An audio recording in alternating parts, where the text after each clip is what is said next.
is always in the mind.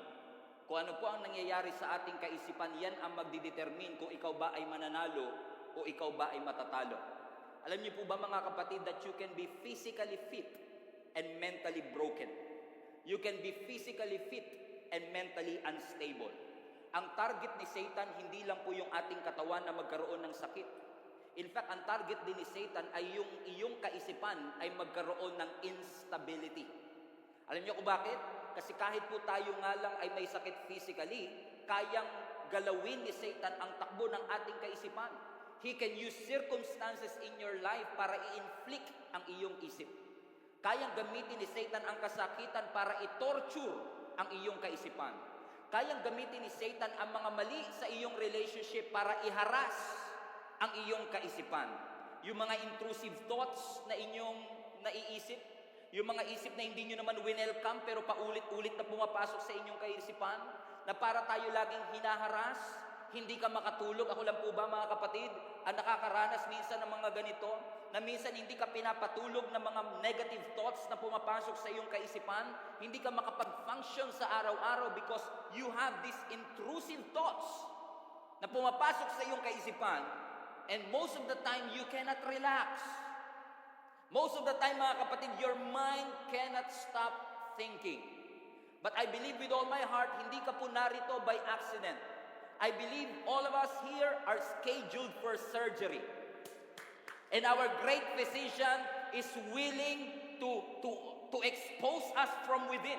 Na kung ano man ang laman ng ating puso at ano man po ang laman ng ating isipan, i-expose lahat yan ng ating Panginoon. At tayo ay itatransition ng ating Panginoon from depression to celebration. Hallelujah. From doubt to confidence. And from overthinker to overcomer. Sino sa inyo ang ready na mga kapatid na maging overcomer ng ating Panginoon? Ang ganda nung binasa natin kanina. Ang sabi mismo ni Apostle Paul, do not be anxious about anything. Ibig sabihin, ano man ang ating iniisip, ano man ang laman ng ating kaisipan, ang sinasabi sa atin ni Apostle Paul na hindi suggestion, kundi command mula sa ating Panginoon, do not be anxious. In essence, ang sinasabi ni Apostle Paul, stop overthinking. And many of us, mga kapatid, ngayon maaari sinasabi niyo, Pastor, yung mga overthinker, pang bata lang yan, kaming matatanda, hindi kami nag-overthink. Pero kung nakakausap niyo po ang lahat ng nakakausap ko, at napapayuhan niyo ang lahat ng napapayuhan ko, you will be surprised na kahit nanay nag-overthink, na kahit lola nag-overthink, kahit lolo nag-overthink, kahit tatay nag-overthink, magulang na walang anak, mag-asawang walang anak nag-overthink, yung mga mag-asawang maraming anak nag-overthink. Amen lang kayo anytime. Dito lang po kasi ako alis, mga kapatid. Amen? All of us are not exempted dun sa temptation na tayo po ay makapag-overthink. Everybody say overthink. Sabi mo sa katabi mo, huwag ka mag-overthink. Amen? Napakarami sa atin ng overthinkers, mga kapatid. Ang sinabi ng scripture, let's go back to that again. Ano sabi ng Bible uli? Do not be anxious about anything. But in everything, ano sabi ng scripture? Present yourself to God. Give thanks to the Lord. For He is good. Magpasalamat tayo sa Panginoon, hindi lang dahil mabuti ang sitwasyon, kundi magpasalamat tayo sa Panginoon kasi ang Diyos natin ay mabuti. Na ang Diyos natin ay may magandang plano sa bawat isa sa atin. Unfortunately, minsan hindi natin ma-appreciate ang mga plano ng ating Panginoon kasi meron tayong mga sariling plano. Sino sa inyo mga kapatid may sariling plano? Sabi mo sa katabi mo, kutob ko ikaw topic ngayon. As I was saying kanina mga kapatid, even the parents are overthinking. Lahat ng tao nag-overthink. At some point in our life, nakaranas na po tayong lahat na mag-overthink sa iba't ibang sitwasyon ng ating buhay. And if you will just realize, si Apostle Paul na nagsulat nitong Philippians chapter 4, this was written thousands of years ago. Wala pa po social media at that time. Wala pa po tayo sa age ng overthinking, and yet, sa kabitna ng lahat ng ito, ano ang sabi ni Apostle Paul? Do not be anxious. Last Sunday, if you were here, ang sabi ko nga sa inyo nung Sunday mga kapatid, alam nyo, nagtataka nga ako kung saan galing yung anxiousness na nararamdaman ni Apostle Paul. Nung time na yun, wala namang social media. And most of us, ang source ng ating anxiety ay yung nakikita natin madalas sa social media. Pero sa panahon ni Apostle Paul na wala namang social media, saan galing? Sabi ko nga, saan galing yung kanyang anxiety? And when you read the whole story of Apostle Paul, makikita natin na yung kanyang anxiety at ang anxiety ng early church ay galing sa persecution. Ibig sabihin, death and life ang usapan nila rito. Hindi lang to basta makakakain ba kami ng tanghalian o hindi. Kamatayan mismo o buhay ang kanilang pinag-uusapan. Kaya talagang parang maiintindi mo, o nga no, parang may punto yung pagiging anxious nila. And fast forward thousands of years later, our generation right now is in the age of overthinking. Bata, matanda, babae o lalaki, karamihan nag-overthink. Alam niyo ang definition ng science sa overthinking? Overthinking is analysis paralysis. Pag sinabing analysis paralysis, minsan ang dami-dami nating iniisip, hindi na tayo makapag-decide kung ano ba talaga ang gusto nating gawin. At ang overthinking ay iba sa fear.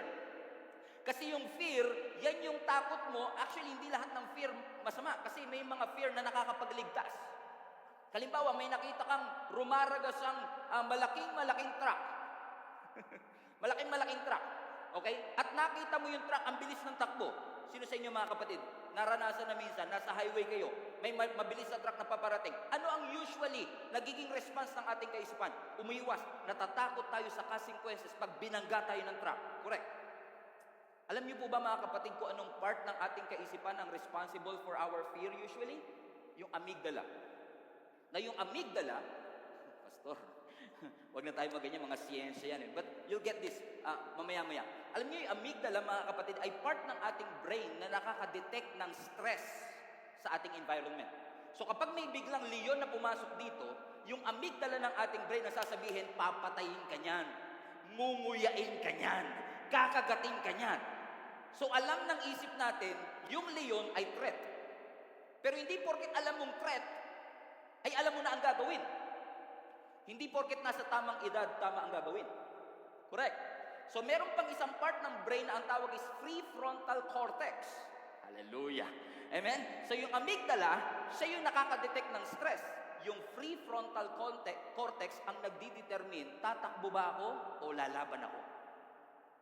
So it's a matter of your response to the threat that you face. That's why ang fear at overthinking magkaiba. That's why, mga kapatid, the connection between what you see and your response to what you see is very important. Kasi ang sasabihin sa iyo ng amygdala mo, delikado dyan, mamamatay ka dyan, pero yung prefrontal cortex natin ang magsasabi, okay, kaya mong labanan yan. Okay, tumakbo ka na, fight or flight. Tatakbo o lalaban, it's your prefrontal cortex that will decide. Do you understand, mga kapatid? Unfortunately, na for example, kapag nakakita ka ba ng leon na pumapasok, mag-overthink ka pa ba? Tatakbo ba ako o hindi? Kasi pag tumakbo ako, baka madapa ako. Pag nadapa ako, masusugatan ako. Pag nasugatan ako, baka may infection. Pag na-infection ako, baka mamaya, baka mamatay ako. Baka, anong ending? Patay ka ba din? Pero at least hindi ka nilapa. Pero you get the point, mga kapatid? Amen? Most of us nag-overthink tayo na minsan, meron tayong analysis paralysis. Ang dami nating inisip pero wala tayong naging aksyon. Puro intensyon pero walang aksyon. Nangyayari ba sa maraming Kristiyano, mga kapatid, na marami tayong intensyon na mag-serve, intensyon na magbigay, intensyon na mahalin ang kapwa, pero marami rin sa atin puro intensyon pero hindi nagkakaroon ng aksyon.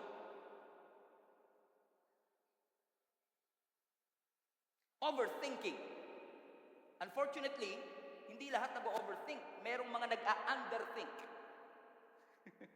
Magkaiba ang overthinking sa underthinking. Yung mga underthinking naman, o underthinkers, sila naman yung impulsive. Hindi na nag-isip, magde-decide na. Amen? Nagiging impulsive sila, nagiging sloppy yung kanilang thinking kasi wala nang desisyon. Basta importante sa akin ngayon, gawin, magdesisyon na kagad ngayon pa rin. What am I saying, mga kapatid? Hindi po masama minsan na makaranas tayo ng fear or anxiety. In fact, anxiety is a natural human response. But living in anxiety, living in overthinking is a bondage. Bawat magulang, normal na maging concern tayo sa edukasyon ng ating anak. Bawat mga anak, normal na tayo ay maging concern sa kalusugan ng ating mga magulang. Come on, amen lang kayo anytime. Nandito lang po ako, di ako aalis.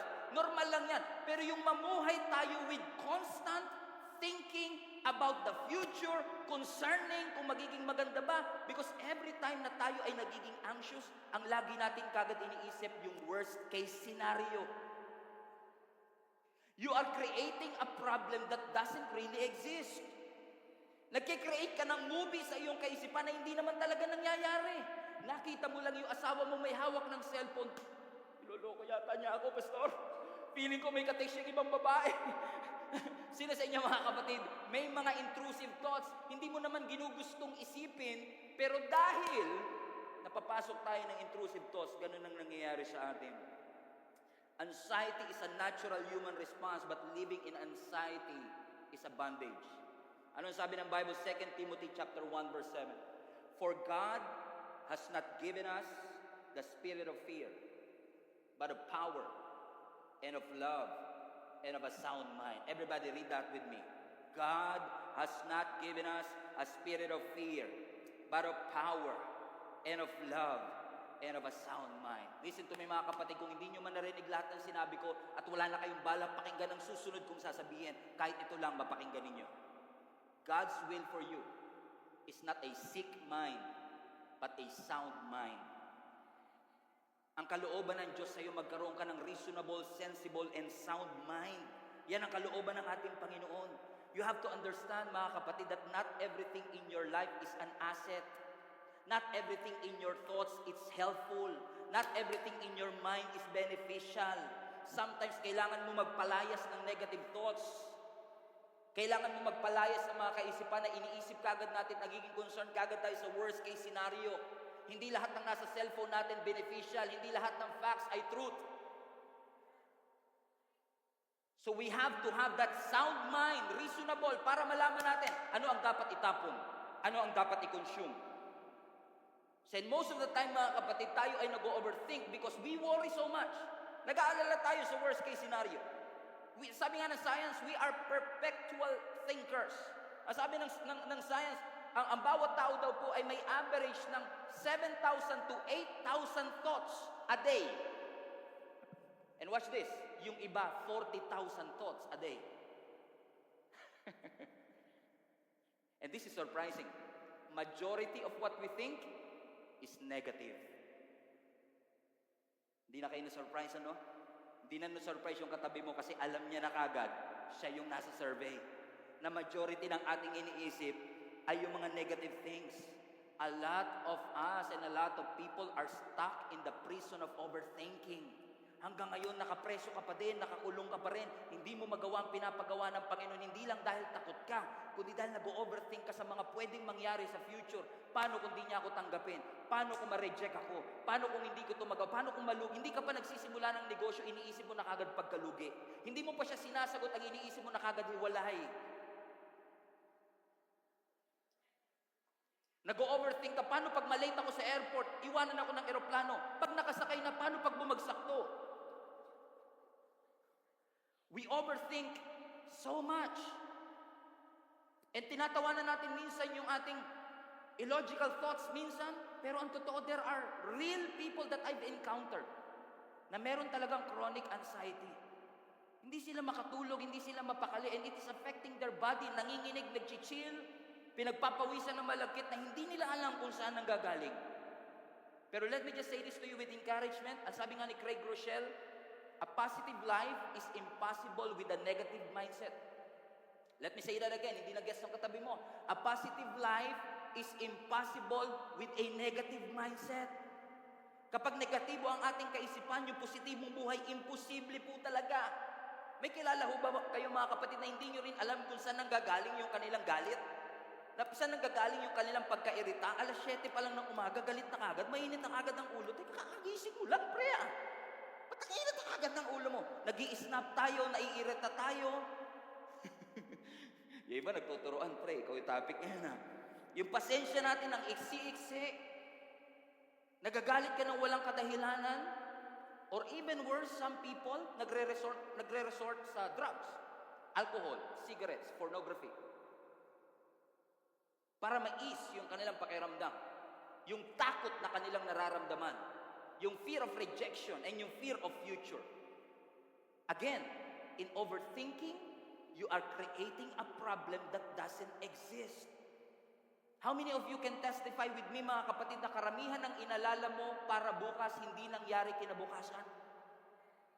Ulitin ko ulit, sino po sa inyo makakapag-testify kasama na yung mga nasa chat, na yung bagay na inisip mo, napuyat ka, kakaisip, pero kinabukasan hindi yun ang nangyari? Nag-overthink ka doon sa presentation mo, paano kung i-reject, paano kung i-deny? Ano yung mga kapatid, yung mga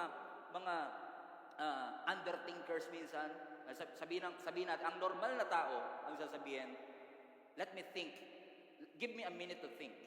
Ang mga overthinkers, ang sasabihin, give me a year to think.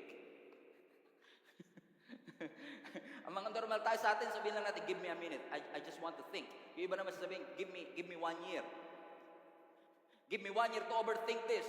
Because I have to check out ang lahat ng mga outputs, ang lahat ng mga kakahinatnan nito. At kakaisip natin ang kakahinatnan, hindi ka na nakapagsimula ng negosyo, hindi ka na nakapag-aral, hindi mo na nakuha yung course na gusto mong kuhanin, hindi ka na nakapag-serve in the first place. Analysis paralysis. Busy kakaisip, wala nang nagawa sa buhay. Hallelujah. Para sa mga overthinking, lagi silang may forecast. Idol si Ernie Baron, lagi may weather forecast. Ito ang mangyayari, magdala ka ng payong, uulan ngayon. Actually, magdala ka na rin kasi aaraw din ngayon. Lahat ng isip, walang diretsyo, lahat maze, lahat sali-saliwa, lahat na lang parang balubaluktot, walang diretsyong pananaw, walang diretsyong kaisipan. Sino sa inyo nakaka-relate, mga kapatid? Yung mga normal thinkers, pag nag-isip na solusyon, mabilis. Pero mga overthinkers, bam, bam, paano kung ganito? Paano kung ganyan? Iti-text ko ba siya o hindi? Pag tinext ko siya, paano kung hindi siya mag-reply? Paano kung mag-reply siya, tapos after 4 hours, isipin niya, desperado ako.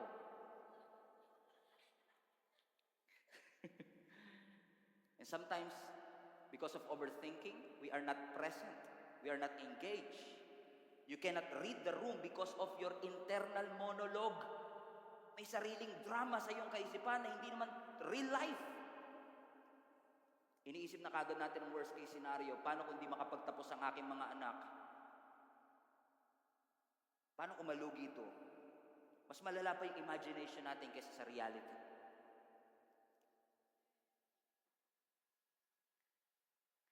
Nagdadrive ka lang sa NLEX, ang iniisip mo na kagad mo, huwag kang tatabi sa truck na yan.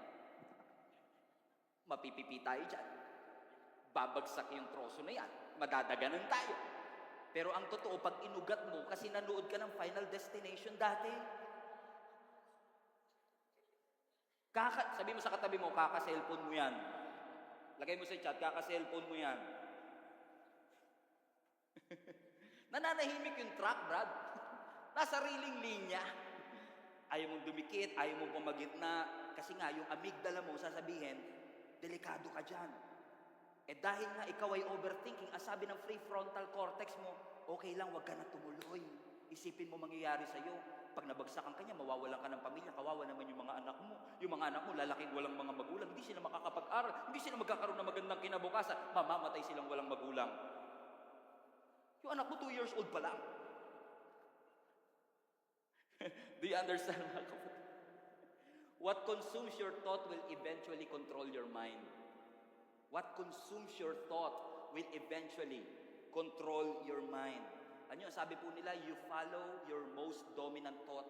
Kung ano yung lagi mong iniisip. Kung negative thinker, you follow your dominant thought. Kung ano yung, lahat kasi ang daming thoughts, di ba? 6,000 to 7,000 to 8,000 thoughts. But you follow the most common, the most dominant. Kung ano yung pinaka-dominante sa lahat. So my advice to you, at yung sinasabi ni Apostle Paul sa atin, do not be anxious about anything. In other words, do not allow anxiety to control your thoughts. Do not allow anxiety to control your mind. And allow the Holy Spirit to govern your decisions. I said it again, allow the Holy Spirit to govern your decisions. Napansin niyo po ba, mga kapatid, na karamihan ng ating emotional problem ay attached sa ating spiritual problem? Most of our emotional problem are actually attached to our spiritual problem. We call it emotions. Emotion. Everybody say emotion. From the root word, E. From the root word what? Motion. Galaw. Alam niyo po ba yung E dito? Yung emotion is to get away with motion. In other words, when your life is governed by your emotion, hindi ka makakagalaw talaga. You will get away with emotion because you are governed by what you feel. You are governed by your amygdala. And being a Christian, hindi tayo tinuturuan na mawala ng emotion.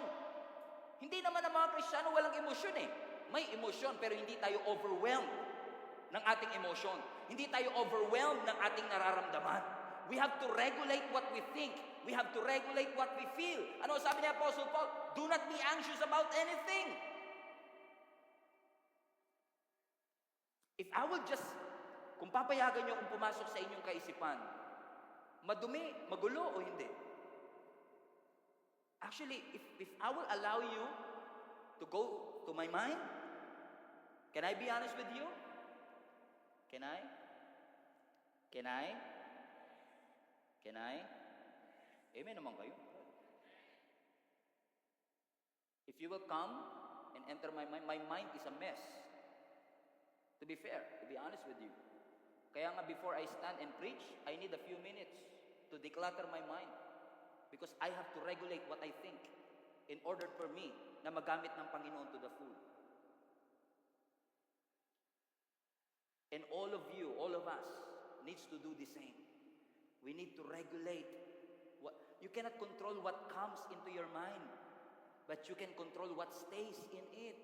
Ikaw ang may-ari. Ikaw ang landlord. Merong pumupunta dyan, hindi nagbabayad ng renta. Patalsikin mo, Brad. Amen? Bakit? Ikaw ang may control ng bagay na ito. Alam mo ba mga kapatid, I don't know if this is a message for somebody, but I have realized long time ago that my anxiety is limiting my purpose. My overthinking will limit my purpose. Kapag ako ay nagpabalot sa bandage ng anxiety, malilimit nito ang purpose ng Lord sa aking buhay. Kahit yung pinakamalaking barko, nakokontrol ng rudder. Kahit yung pinakamalaking eroplano, nakokontrol ng yoke. Kahit ang pinakamalakas na tao dito, nakokontrol ng kanyang kaisipan. Some of you mga kapatid, even the most beautiful woman in the world can still feel ugly. Even the smartest people in the room can feel insecure. Ang atake ni Satan, hindi yung panlabas, hindi yung physical, yung iyong isip.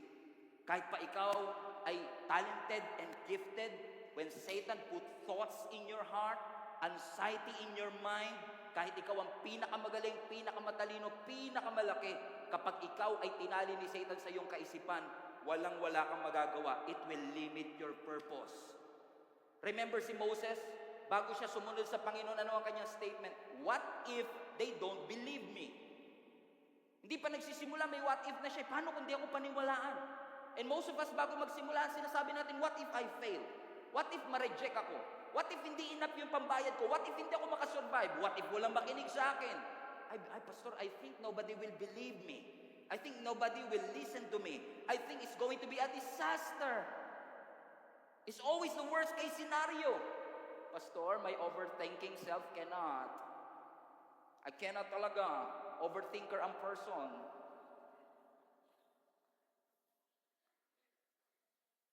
Ano sabi ni Jesus? John 16:33. I have told you these things so that in me you may have peace. In this world you will have trouble, but take heart, for I have overcome the world. Now, I want to challenge you. Kung babasahin mo yung buong John 16, ano yung sinabi sa John 16:33? Everybody read again. I have told you these things. Wait, pause.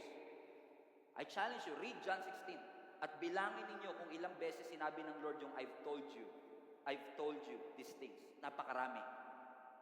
Ilang beses inulit ni Jesus, sinasabi ko ito sa inyo para, sinasabi ko sa inyo to para, in fact, one time sinabi ni Jesus niya, sinasabi ko ito para hindi nyo i-abandona ang inyong pananampalataya. Sinasabi ko ito para maalala ninyo ang mga warning ko, kasi He was referring to His death. Ang sinasabi ni Jesus, I will be gone. Mamamatay ako. Pansamantala ko kayong iiwan. Pero kaya ko to sinasabi sa inyo para hindi nyo i-abandona ang inyong pananampalataya. Kaya ko to sinasabi sa inyo para maalala ninyo ang mga warning ko. At kaya ko to sinasabi sa inyo para ang inyong kapayapaan ay hindi mawala sa inyong puso na kahit ako ay crucify, mamatay at pansamantalang mawala, merong kapayapaan pa rin sa ating Panginoon. Ano sinasabi ni Jesus Christ? If you will just listen to what I said, if you will just listen to the Word of God, if you will just listen to the Word, because the world will bring trouble, but the Word will bring peace. If you will just listen to the Word, and I'm not saying na huwag kayong magpa-doktor, I'm not saying na kung may prescribed medicine ay huwag niyong i-take. Pero ang sinasabi ko lang, bago ang lahat ng bagay, unahin mo ang Panginoon. Bago ang lahat ng bagay, lagi mong i-prioritize. Napakinggan ang sinasabi ng ating Panginoon. Hindi lang yung sinasabi ng iyong amygdala. Hindi lang yung sinasabi ng prefrontal cortex. Kundi yung sinasabi mismo ng Word of God. I say that again. Ang mundo, ang world will bring trouble. But the Word will bring peace. So I have told you these things so that in me, you will have peace. So hindi sinasabi ni Lord na huwag kayong matakot. Basta lang na hindi niyo mararamdaman yung anxiety or fear. We recognize what we feel. Pero sometimes, pansinin niyo tayo mga Kristiyano, alam ng ating amygdala may takot. Pero most of us, we do not preach the Word of God to ourselves.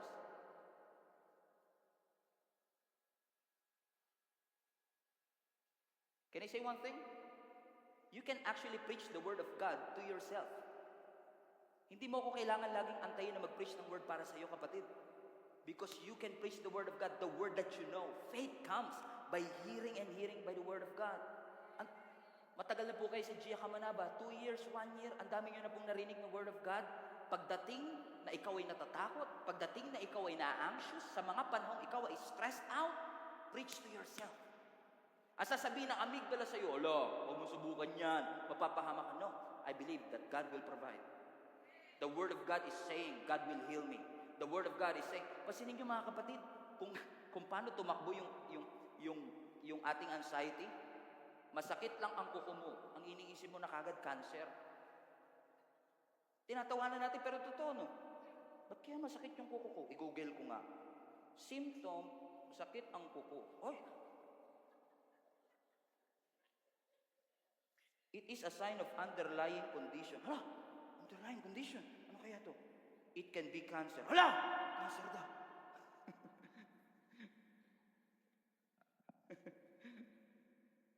And every time we feel that, what are you doing most of the time? Most of the time, we dwell in our fear. Oo nga, baka nga cancer. Paano na yung mga anak ko? Paano na yung asawa ko? Grabe pagmamahala namin. Dami mga nangyari sa buhay. Dito lang pala, 32 years old pala ako, pastor. Dito lang pala may ending ang buhay ko. It's not wrong to recognize what you feel. But you can preach to it. Feelings are dangerous. Mapanganib ang ating nararamdaman. Hindi lahat na what you feel is not always real. Yung nararamdaman natin, hindi yun yung laging totoo. And unfortunately, makinig po kayo sa akin, unfortunately for most of us, we overthink the worst case scenario and underthink the Word of God. Let me say that again. For most of us, we overthink the worst case scenario. Yung tragedy, yung kapahamakan. But we underthink the Word of God. Mas madalas pa nagpe-play sa ating kaisipan yung mga worst case scenario at mga mali kaysa sa sinasabi ng ating Panginoon.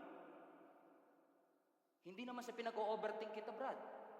Pero what if your mind is lying to you? What if your mind and your emotions are lying to you? And you choose to follow what you feel. And you choose to follow your emotion. Mahalaga ang kinabukasan, correct? Pero mahalaga din yung present. Mahalaga din yung ngayon. Amen. Kaya nga sabi ng Bible, di ba? Do not worry about tomorrow. Because your reality is not always the reality. So don't worry about tomorrow. Be present. Be engaged. Make it matter. Huwag na kagad natin isipin muna. Now, I'm not saying na mali ang magplano. And we should plan. Kung may plano kayo for 1 year, for 5 years, go ahead, do that. But always entrust everything into the hands of God. And say, God, hindi ko makokontrol ng lahat ng bagay, pero alam ko, ikaw ang may control ng lahat ng bagay. Pero hindi pa nga nangyayari, nag-overthink ka na. Alam niyo po ba, na ang overthinking ay recipe ng unhappiness. Hindi ka magiging masaya sa buhay. Kapag sa present, lagi ka nag-overthink. Lagi mo iniisip lagi, paano kung hiwalayin niya ako? Paano kung magkagulo kami? Paano kung di niya na ako balikan? Paano kung balikan niya ako? May ganun din eh. Di ba, iba natatakot, paano kung di niya na ako balikan? Paano kung balikan niya na ako? We overthink so much, and that is a recipe for unhappiness. That's why I want to encourage each and every one of you. Let your hope, yung pag-asa ninyo, ilagay niyo po lagi sa Panginoon. Ano sabi ng Bible sa Psalms 94 verse 19? Who will rise up for me against the evildoers? Who will stand up for me against the workers of iniquity? Now, if you don't know the context, ang sinasabi ng psalmist dito, yung mga matutuwid mismo, yung mga malalapit mismo sa Panginoon, under attack, because hindi porkit malapit ka kay Lord, ay exempted ka na sa anxiety, at hindi porkit ikaw ay nagbabasa ng Bible, ay exempted ka na sa depression. Depression is a serious and real medical condition. And I've met a lot of people diagnosed with severe and chronic depression, diagnosed with chronic anxiety. And I don't know, somebody here under the sound of my voice, alam mo na diagnosed ka with depression and anxiety. Kaya ang sabi ng writer nito, ba't ganun? Kami mga righteous, kami pa yung napapahamak, kami pa yung under attack. Pero sabi niya, sino naman ang lalaban dito sa mga evildoers na to? Sino naman ang mag-i-stand up against the workers of iniquity? And then on verse 17, nabago siya ng tono. Ang sabi niya sa verse 17, unless the Lord had been my help, sa Tagalog, unless tulungan ako ng Panginoon, my soul would soon have settled in silence.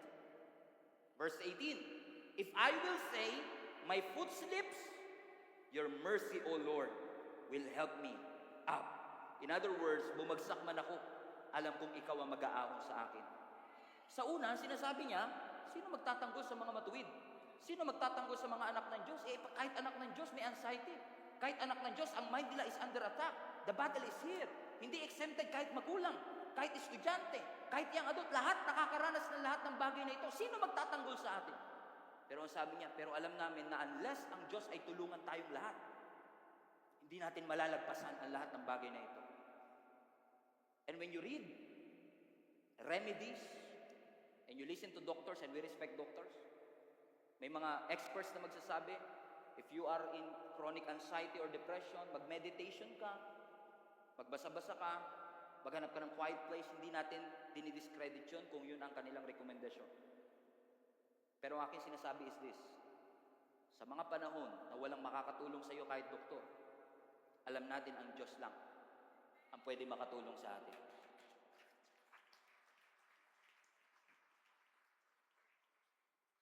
And in verse 19, and in the multitude of my anxieties within me, your comfort, delights, I saw.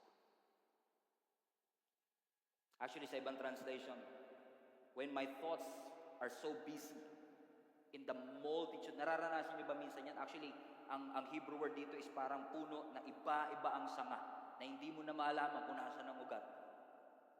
Nagsimula ka ng alas 11, natapos ka alas 3. Hindi mo alam kung saan ang gagaling. Ang sinasabi ng psalmist dito, kahit na ang aking kaisipan is out of control, in the multitude of anxieties within me, the comfort of God's presence will calm me down. Ano ang sinasabi ng psalmist dito? Kahit tormented ako ng aking alalahanin, kahit ako'y pinapahirapan ng aking takot, kahit na maraming mga thoughts ang pumapasok sa aking kaisipan, mga dark thoughts, mga intrusive thoughts, distressing thoughts, I know that the only thing that can calm my soul is the presence of God. It is God and God alone. Hindi po lingid sa inyong kaalaman, dumaan ako sa depression. Nabanggit ko na ito many times sa aking preaching. Na dumating sa pagkakataon. By the way, in case you don't know, let's just put this in context. Pastor na po ako noon. Let's just put this in context. Nagpe-pray po ako noon. Let's just put this in context. Nagbabasa po ako ng Bible noon. And yet, I feel that severe anxiety and depression. Dumating ako sa point ng depression ko, mga kapatid, na ayaw kong lumabas. Alam ni Jenny yan, hindi niya ako maintindihan. Kung bakit ayaw ko may Ang weird, no? Pastor ka, ayaw mo may nakakasalimuhang tao at ayaw mo lumabas. I don't want to go out. And it's so severe that I even had these suicidal thoughts. What if tapusin ko na lang yung aking buhay? And to be honest with you, I don't understand. Sabi ko, teka lang, pastor ka. Ba't mo iniisip yan? Alam mo naman yung mga word of God, ah. Ba't mo iniisip yan? And instead of helping myself, and instead of asking for help, dahil yung dilemma na pastor, hindi dapat nagkaka-depression, at yung mga Christian, hindi dapat nakakaranas ng anxiety, natakot ako mag-open up sa iba. Natakot ako na baka husgahan ako ng ibang tao at sabihin nila, pastor ka pa naman, ba't dumaranas ka ng depression? Pastor ka pa naman, ba't ganun ka? Asa na yung mga pinipreach mo? Ang dami-dami mong video sa YouTube, may highlights pa. Buti pa yung iba. Libo-libong taon na ka, pero ikaw mismo, how many among you can relate to me na minsan mas madaling mag-advise sa ibang tao kaysa sa sarili mo? Diba? Pag nag-advise tayo sa ibang tao, pastor, ipag-pray, at sister, ipag-pray niyo ako kasi hirap na hirap po ako financially. Ito, gawin mo ha, lagi mong tatandaan that the Lord will provide. Totoo naman. Pag ikaw na'y walang pera,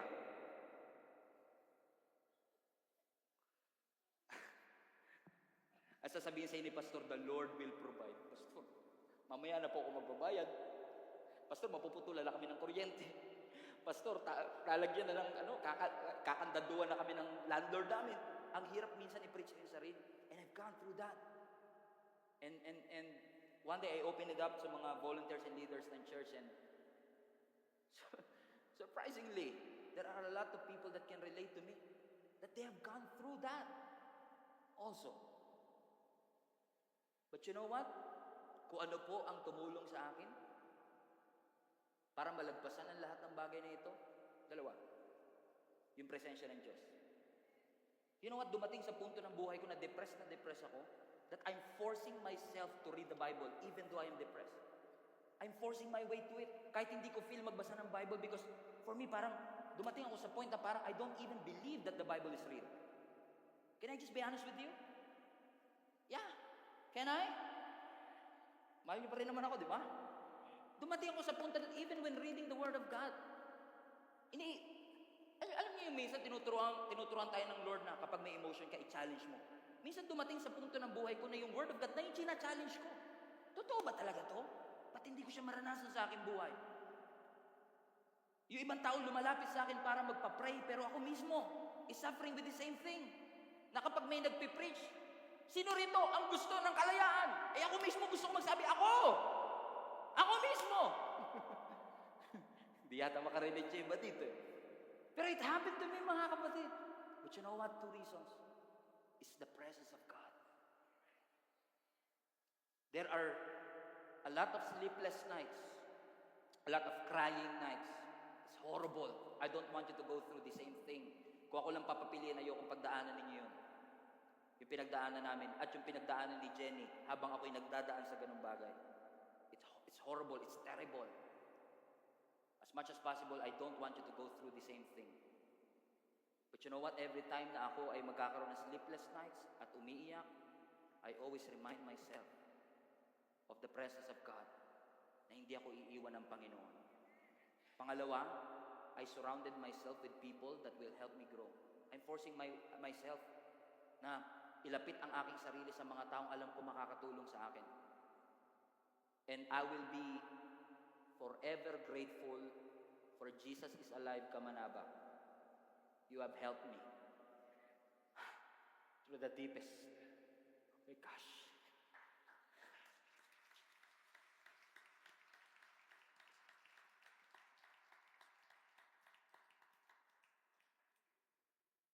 Pang-apat na message ko ng mental health, ngayon pa talaga. You have helped me go through the worst phase of my life. Super dark. Sobrang hirap. But because of the leaders, my wife, and all of you, hindi niyo ako sinukuan. Magpipreach ka ng Sunday, you're preaching about God's sovereignty. And sometimes, darating yung panahon that you doubt it. Say, Lord, if you are really sovereign, Lord, who will rise up against these evildoers? Who will defeat these thoughts in my mind? Sino makakatalo nito? Because I cannot, Lord. I want to surrender. I want to end my life. Hindi ko na to kaya. But when I remember that unless the Lord had been my help, na unless lumapit ako sa Panginoon at unless ilapit ko ang aking sarili sa ating Panginoon, I will never experience true freedom. And I would ask the same thing for everyone who is going through the same thing that we've been through. I tried, umiyak tayo national TV. Man. Yung hindi ka na nga pogi, pag umiyak ka, mas pangit ka pa. Man. Even the strong has limitations. Even the strong has limitations. Even the people who are close to the Lord is going through the same thing. But let me just say this to you. I'm super okay right now. My mind is sound. My mind is sensible. You know why? Because God is my help. The very present help in times of my trouble. And speaking of luha, Psalms 42 verse 3. Man, thank you Lord. Sakto. Ganda ng transition. Verse 3. Ang aking mga luha ay naging aking pagkain araw at gabi. Habang ang mga tao sa akin ay nagsasabi, nasaan ang iyong Diyos? Ang mga bagay na ito ay aking naaalala. Habang sa loob ko ay ibinubuhos ko ang aking kaluluwa kung paanong ako ay sumama sa karamihan. At sa paglakad sa bahay ng Diyos, sila'y aking pinatnubayan na may awit ng pagpupuri at sigaw ng kagalakan. Napakaraming tao na nagdiriwang ng kapistahan. Verse 5. Bakit ka nanlulumo o kaluluwa ko? Bakit ka nababagabag sa loob ko? Umasa ka sa Diyos, sapagkat siya'y muling pupurihin ko dahil sa kaligtasan mula sa kanyang harapan. Context, si David ang nagsulat nito. A man after God's own heart. David the king, who's supposed to be strong. Ano sinasabi ni King David? Na laman ng mga super books, at laman ng mga Sunday school teachings, at laman ng mga Sunday preaching. Bakit ka nanlulumo? Even King David is questioning what he felt. Hindi niya maintindihan. Bakit ganito? May Diyos naman ako ah. Bakit ganito ang nararamdaman ko? I'm not supposed to feel this way. Pero sabi niya, bakit ka nanlulumo? Bakit ka nababagabag? Umasa ka sa Diyos. Umasa ka sa Diyos. Umasa ka sa Diyos. Bakit?